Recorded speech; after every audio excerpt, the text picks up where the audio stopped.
Assalamualaikum warahmatullahi wabarakatuh. Hai guys, perkenalkan, nama saya Arvisa Magdalenta, NPM 20.1159 dari kelas D, mahasiswa Fakultas Hukum Universitas Pasundan. Pada video kali ini, saya akan memaparkan dua materi, yaitu Incoterm dan Monopoli. Oke, baik, tidak usah berlama-lama lagi. Langsung saja kita ke video materi yang pertama. Incoterm adalah singkatan dari kata International Commercial Terms. Jika diartikan dari masing-masing katanya, internasional adalah antar negara, komersial adalah bentuk perdagangan atau yang berkaitan dengan bentuk perdagangan, dan terms adalah kata jamak dari term yang berarti istilah. Jadi, secara harfiah, Incoterm merupakan berbagai istilah yang diciptakan untuk bisa menyamakan pengertian yang terjalin antara pihak penjual dan pihak pembeli di dalam perdagangan internasional. Tujuan utamanya adalah agar komunikasi bisa berlangsung dengan baik dan perdagangan internasional pun bisa dilaksanakan secara lancar. Dalam pengertian yang lain juga, Incoterms merupakan kumpulan istilah prinsip kontrak bisnis internasional yang dibuat untuk menyamakan pengertian antara penjual dan pembeli dalam perdagangan internasional. Incoterm di sini menjelaskan hak dan kewajiban pembeli dan penjual yang berhubungan dengan pengiriman barang, penanggung jawab proses ekspor impor, penanggung biaya yang timbul, dan penanggung resiko bila terjadi perubahan kondisi barang pada saat proses pengiriman. Sejarah munculnya Incoterm yaitu dikeluarkan oleh Kamar Dagang Internasional atau International Chamber of Commerce atau ICC pada tahun 1936. Versi terakhir yang dikeluarkan pada tanggal 1 Januari 2011 itu disebut Incoterm 2010.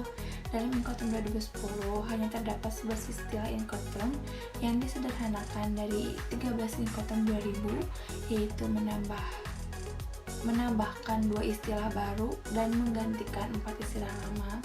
Istilah baru tersebut mencakup seperti delivered at terminal atau DIT dan delivered at place atau DIP. Sedangkan 4 istilah lama yang digantikan yaitu delivered at frontier, delivered at ship, delivered at quay, dan delivered duty unpaid. Incoterm memiliki fungsi untuk dapat menjelaskan hak dan kewajiban pembeli dan penjual yang berhubungan dengan pengiriman barang, meliputi proses pengiriman barang, penanggung jawab proses ekspor impor, penanggung biaya yang timbul, serta penanggung resiko bila terjadi perubahan kondisi barang yang terjadi akibat proses pengiriman. Incoterm bertujuan untuk menyediakan seperangkat peraturan internasional untuk memberikan penafsiran yang seragam atas istilah yang lazim dipakai dalam perdagangan internasional. Ruang lingkup Incoterm hanya terbatas pada hal-hal yang berkaitan dengan hak dan kewajiban penjual dan pembeli terhadap barang-barang yang bersifat nyata atau material yang terkait dengan kontrak jual beli yang berkenaan dengan penyerahan barang yang dapat diraba. Pada dasarnya, Incoterm mengatur perdagangan yang melewati batas negara, tetapi dapat juga dipakai untuk perdagangan dalam negeri. Incoterm sendiri juga dibuat untuk meminimalisir berbagai bentuk kesalahpahaman yang kerap terjadi antara pihak penjual dan pembeli, khususnya antar beda negara. Istilah yang pertama yaitu ada ex-works. Jika di dalam dokumen perdagangan internasional terdapat istilah ex-works, maka artinya pihak penjual yang akan menentukan lokasi atau tempat pengambilan barang yang akan dibeli. Sebagai pembeli juga memiliki tanggung jawab pada biaya pengangkutan dan juga biaya bongkar muat serta biaya lainnya. Lalu yang kedua ada carriage, yaitu yang berarti pihak penjual lah yang akan menanggung seluruh biaya dari mulai barang dikirim hingga sampai di tujuan pembelinya. Lalu yang ketiga ada delivered duty paid, yang berarti pihak penjual lah yang akan mengirim barang hingga tujuan dan penjual lah yang akan menanggung seluruh biaya tersebut. Lalu yang keempat ada free carrier, yang berarti pihak penjual yang akan bertanggung jawab terhadap perizinan ekspor sampai menyerahkannya pada pihak kurir atau ekspedisi di tempat pelabuhan yang sebelumnya disepakati bersama. Lalu yang kelima ada delivered at terminal. Istilah ini mengacu pada pihak penjual yang akan melakukan seluruh pembayaran yang erat kaitannya dengan biaya pengiriman pada suatu produk sehingga dilakukannya pembongkaran di pelabuhan tujuan. Lalu istilah yang keenam ada delivered at place, yang berarti suatu istilah yang lebih berfokus pada bertanggung jawab penjual untuk mampu mengatur dan juga memproses pengantaran barang sampai pada tempat yang sebelumnya sudah disepakati bersama. Istilah yang selanjutnya yaitu carriage and insurance, yaitu yang berarti pihak penjual wajib membayar asuransi kargo dan juga risiko kehilangan barang ketika diantar. Selanjutnya yaitu free on board, yang berarti pihak penjual lah yang akan melakukan seluruh surat perizinan ekspor sampai barang yang sudah dipesan dimuat pada kapal pengirim. Dan yang selanjutnya yaitu cost dan freight, yang berarti pihak penjual yang akan membayar seluruh biaya yang muncul ketika barang tersebut hingga tiba di pelabuhan. Nah, setelah pemaparan materi Inkotem tadi, mari kita next ke video selanjutnya tentang pemaparan materi monopoli. Monopoli merupakan suatu kondisi bisnis di mana ada satu perusahaan yang memiliki layanan yang dibutuhkan oleh banyak orang. Hal ini menyebabkan perusahaan tersebut tidak memiliki pesaing atau kompetitor. Perusahaan yang bersifat monopoli dapat mengambil keuntungan yang maksimal dikarenakan tidak mempunyai pesaing dalam bisnisnya. Berdasarkan Undang-Undang Nomor 5 Tahun 1999, monopoli memuat beberapa kriteria seperti pelaku usaha dilarang melakukan penguasaan atas produksi atau pemasaran barang atau jasa yang dapat mengakibatkan terjadinya praktik monopoli atau persaingan usaha tidak sehat, serta pelaku usaha diduga atau dianggap melakukan penguasaan atas produksi atau pemasaran barang atau jasa sebagaimana dimaksud dalam ayat 1. Jika pertama, barang atau jasa yang bersangkutan belum ada substitusinya. Lalu yang kedua, mengakibatkan pelaku usaha lain tidak dapat masuk dalam persaingan atau jasa yang sama. Dan yang ketiga, satu pelaku usaha atau satu kelompok pelaku usaha menguasai lebih dari 50% pangsa pasar atau jenis barang atau jasa tertentu.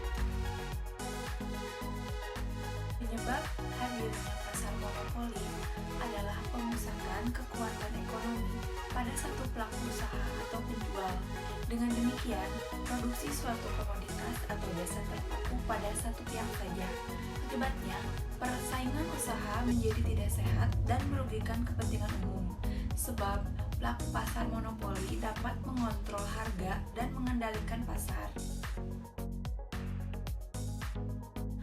Karakteristik atau ciri-ciri pasar monopoli yaitu yang pertama, hanya terdapat satu penjual atau produsen yang menguasai penawaran atas barang dan jasa tersebut.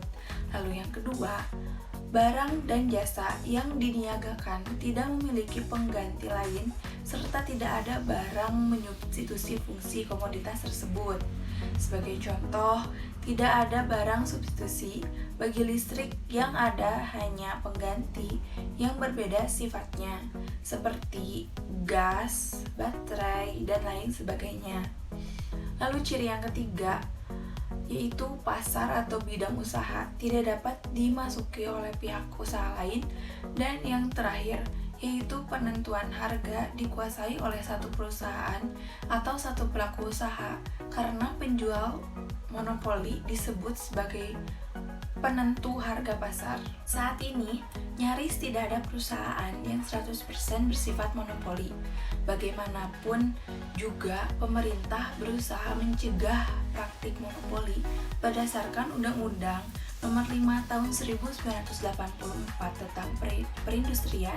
Meskipun demikian, terdapat sebagian komoditas yang secara sengaja dibikin monopoli oleh pemerintah, seperti penjualan listrik, bahan bakar minyak, air minum PDAM, transportasi kereta, dan lain sebagainya. Barang-barang atau jasa yang sengaja dibikin monopoli lazimnya adalah kebutuhan pokok masyarakat. Dengan demikian, keterjaminan kebutuhan itu dapat diproteksi oleh pemerintah. Pasar monopoli terbagi menjadi beberapa jenis. Yang pertama ada monopoli alamiah atau monopoli natural. Pasar monopoli alamiah terbentuk ketika cakupan pasar sangat kecil sehingga hanya bisa mengakomodasi satu penjual saja. Lalu jenis yang kedua yaitu monopoli lokal regional. Jenis pasar monopoli ini terjadi ketika perniagaan barang monopoli hanya terjadi di area terbatas pada wilayah tertentu. Lalu jenis yang ketiga, monopoli legal berdasarkan hukum.